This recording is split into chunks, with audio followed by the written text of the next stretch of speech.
My name is Grace. I'm a housewife. I married my husband Matthew after our workplace romance.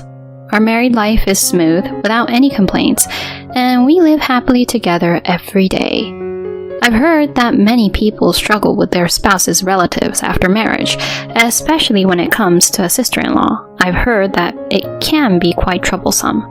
However, Olivia, my husband's older sister, and I get along very well. We used to go shopping and travel together frequently. I also have a sister of my own, but we don't get along with each other. I often thought that if Olivia were my real sister, it would be great. However, one year, Olivia fell ill and passed away. The day I received the news, I was so sad that I couldn't eat. I couldn't stop crying until the day of the funeral. And on the day of the funeral, my husband, who had gone to the funeral venue ahead of me, suddenly called. "What's wrong?" When I picked up the phone, "Absolutely do not come to the funeral venue. Run to your parents' house. I'll explain the situation later, but for now, just leave the house quickly." He spoke in a breathless and angry tone, almost like he was in a rage. I didn't know what was going on. Why can't I go to the funeral of my sister-in-law with whom I was very close?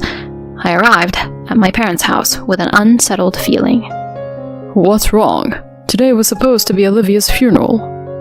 My parents were surprised by my sudden gloomy expression when I returned home. I confessed what my husband had told me. "Huh, is that so? Just now someone claiming to be Matthew's relative contacted us. They were complaining about you, calling you all sorts of names. They even threatened to set our house on fire if we didn't pay them compensation. We have no idea what this is all about. We thought it might be a scam or harassment, but there might be something to it. Anyway, let's wait for further communication from Matthew." While saying this, my husband, dressed in mourning attire, hurriedly drove to our house. My husband bowed deeply, lowering his head. "My relatives did something unforgivable earlier. It seems they haven't arrived here yet. Just to be safe, let's go to the police." I couldn't immediately grasp the story from my breathless husband. I decided to calm him down and listen to the details. "In my sister's suicide note, there were a lot of accusations against you." "No way." "It's true. Things like being called disgusting by you or being accused of violence. Baseless claims were written there and made up stories asking for revenge, and the relatives who took it seriously are saying they'll seek revenge against you and are trying to demand an exorbitant compensation. This place is also compromised, so it's dangerous. Let's go to the police immediately." He confessed this with a pale face. I was in shock and collapsed at the entrance. With my mother's support, I managed to regain some composure. My sister-in-law talking about me? There's no way that could be true.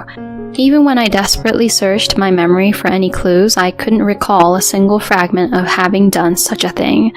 My husband comforted me, stroking my shoulder. "Calm down. You'll be okay.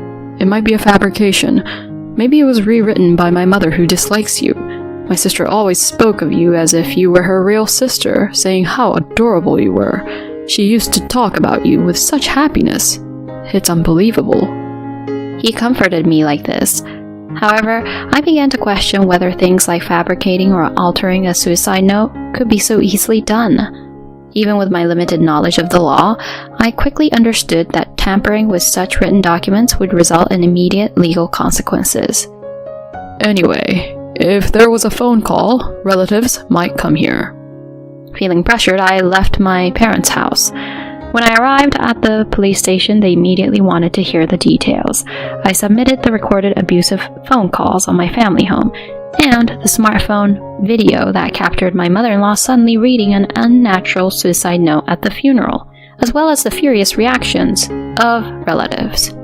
The police informed me that since there hadn't been any actual harm yet, they would enhance patrols in the neighborhood and wait for developments.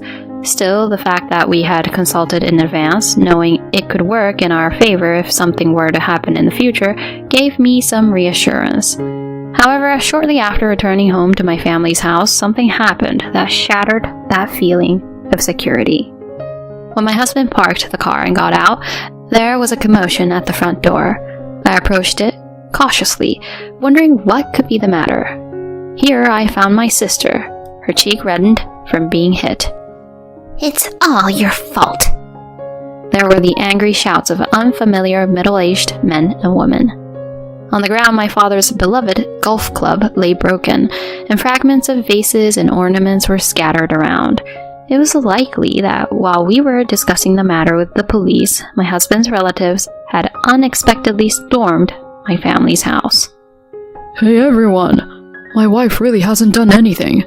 And hurting my wife's sister? I'm calling the police. In a fit of anger, my husband called the police.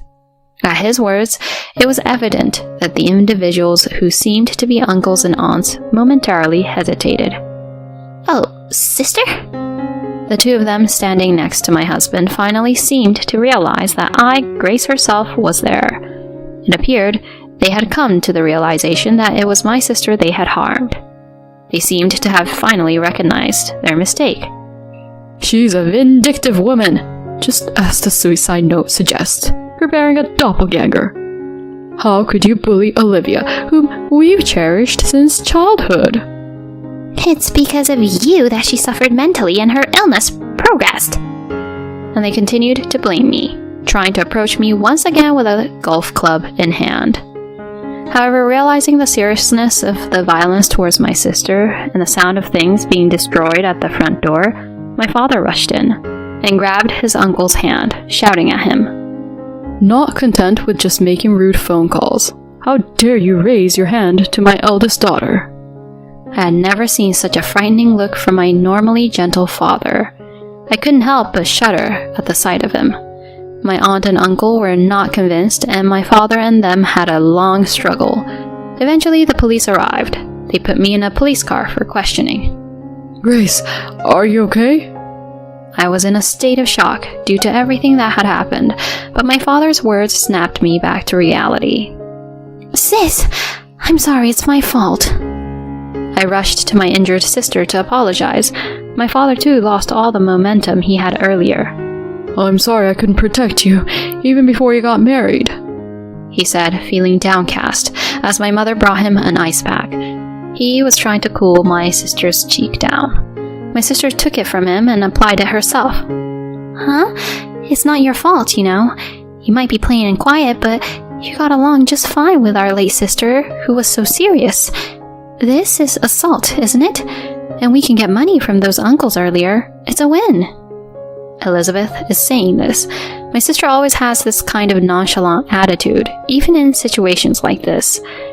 She should be upset and angry about being attacked for something she didn't do, but this time I feel like she's pretending to be calm to protect me, and I appreciate that. And watching how she was after I got married, I truly appreciated that she believed me when I was falsely accused.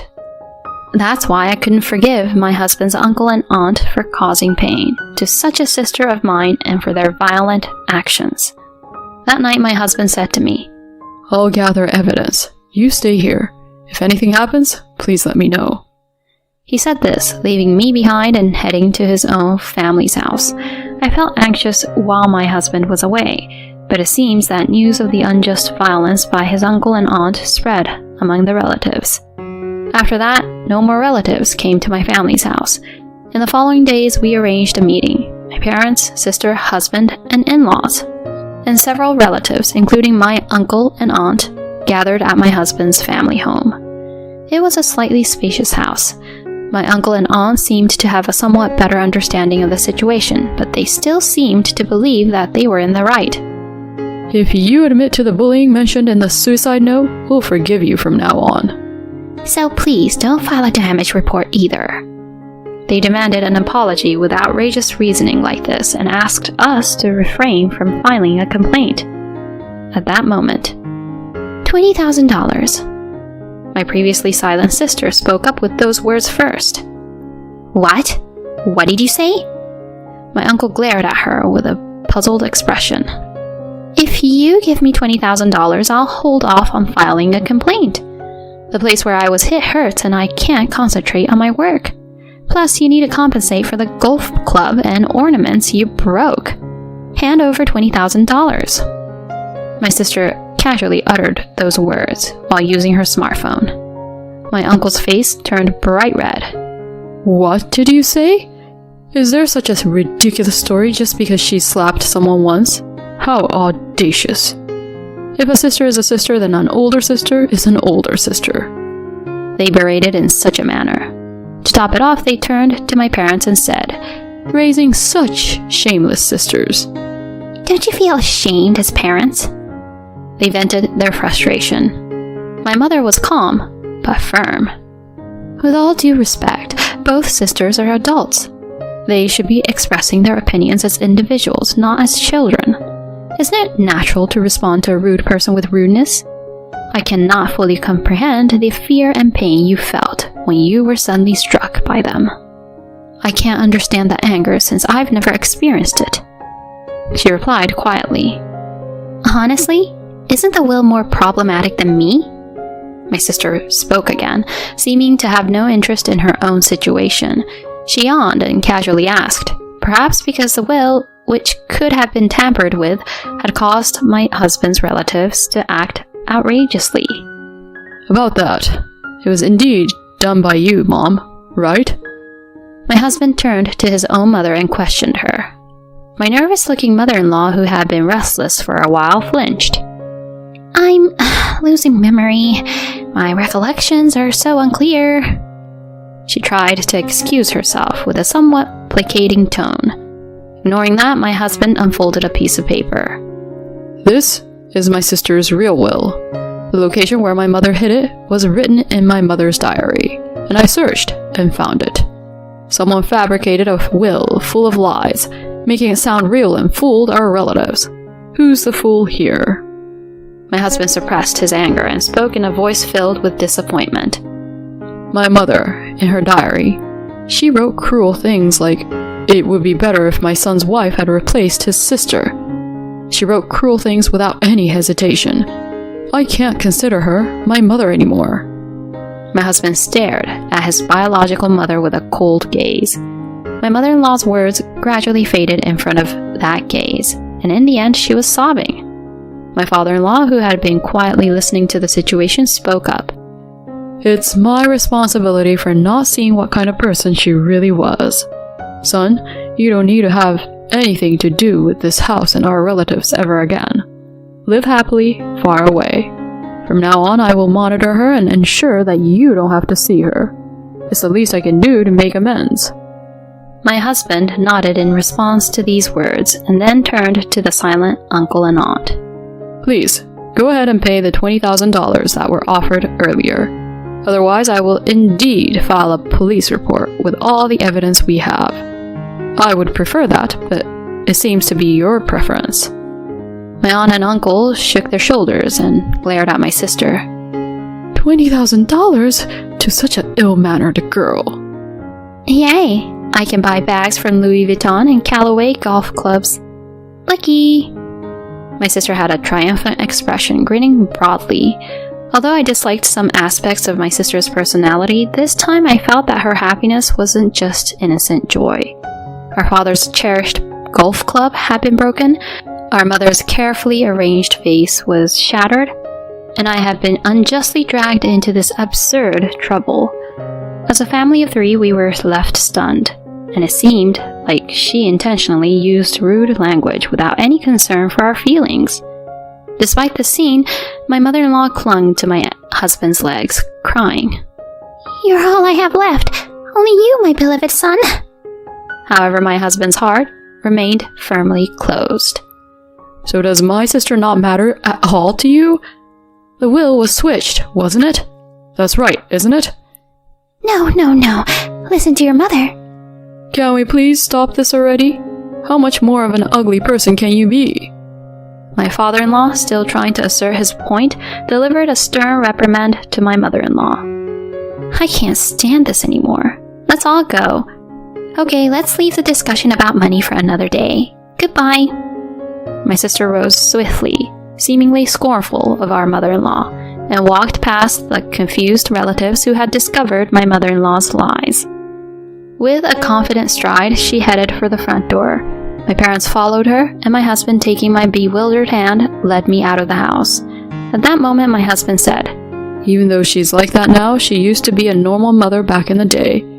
When we came home from school, she used to give snacks to me and my sister. I won't return to this house anymore, so I feel a bit lonely." I still remember him smiling a complicated smile. A week later, as my emotions gradually settled, I decided to ask my husband about the real will. "Actually, I had planned to wait until you could smile more freely." Matthew brought out the real document and spread it out. "I love Grace," it began. "I've gone through a tough battle with illness with frequent hospitalizations. Unlike my mother's feelings for my younger brother, I felt that my mother's concern for me was thinner. My father's kindness was always evident, but Grace, a woman close to my age, was the one who understood me the most. Because Grace has become my emotional support, I can feel every day that I can keep on living, even when it's tough. My parents have significant assets, so I want all my inheritance to go to Grace and Matthew. My mother would likely spend it all quickly, but my father would likely understand. I hope this can be the foundation of your happiness." I couldn't help but hold that will close and cry. "Just let it all out today." My husband comforted me by putting his arm around my shoulders.